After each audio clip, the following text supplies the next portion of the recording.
Okay, here he has to draw a graph. So we're discussing worksheet 10. Here he has to draw the graph of fx, given it's continuous for all of x, f3 equals 1. Here are derivative values.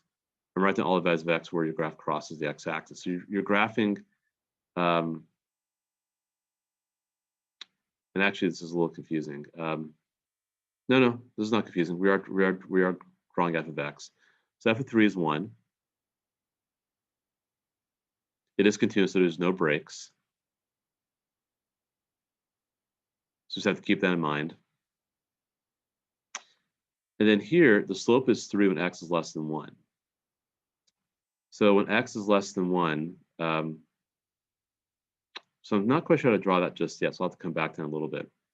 Let's focus on this here, because x equals 3 is contained in that interval. Here the slope is -1. So it means I have to do a slope of -1.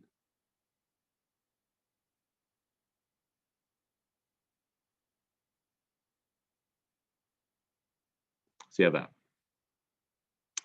Then you need the slope to be 3 when x is less than 1. So you would need to go down 3, left 1. And if I need a slope of 1/3, up 1 over 3.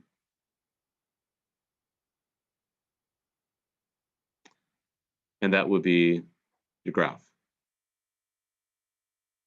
So that's just taking information about the derivative and transferring that to the graph of original function.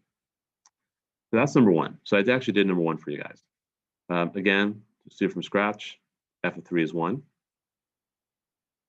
3 is included in this interval here. So you need a slope of -1. Remember, these represent slopes.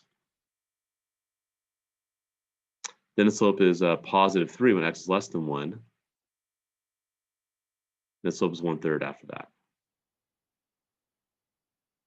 And write down all the values of x where the graph crosses the x-axis, obviously at 0, at 4 it looks like, and at 8.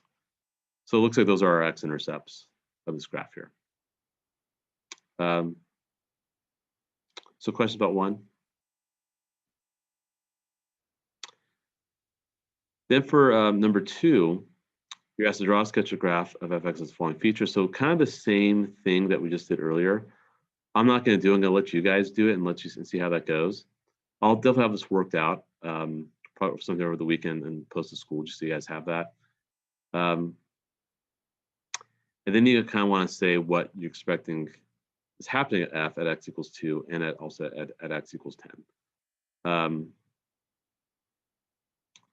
So you have some stuff that's going on there. We did talk about left and right-hand derivatives when there's positive or negative infinity. So you want to consult your 3.2 notes. Definitely for those two things there. And then for example 3, here's the original graph. You want to graph the derivative graph. So what you're going to do is probably make a little table. Actually, 2 columns is fine. I don't know why I said 3 columns earlier, but like, for example, like at x equals -3, at -2, at -1, at 0, at 1, at 2, at 3, at 4. Like at -3, I expect the derivative to be probably, and these are estimates, by the way, just so you know. Where here I expect to be a horizontal tangent. Here I expect this to be probably like a negative number, probably like -1. Here I expect that to be like 0. Here I expect these to be pretty steep. I don't know, like maybe like a 2 or 3 would be the slopes there. At 3, probably 0. 4, probably like, I don't know, -3. And then you sketch the graph. This is the that website. I still have to find the link. I'm sure if I spend a little few minutes doing a Google search, I'll find it. Where you actually have to take the original graph and sketch the derivative using your mouse, and that gives you your accuracy. And that we're going to see if you can beat my score. So I'll do this with you guys next week, and we'll see if anyone can beat me. But we'll practice this first. So that's worksheet 10. So you guys will work that. So I did number 1 for you guys. You guys will do 2 and 3. And then worksheet 12 is asking to find the derivatives of all these different functions here. You're going to learn the shortcut rules in the 3.3 notes. So once you watch 3.3, you should be fine going through this. And I'll put these answers up as well. So that's essentially recapping what we've done so far. You'll have a chance over the weekend to kind of do some 3-1, 3-2 practice.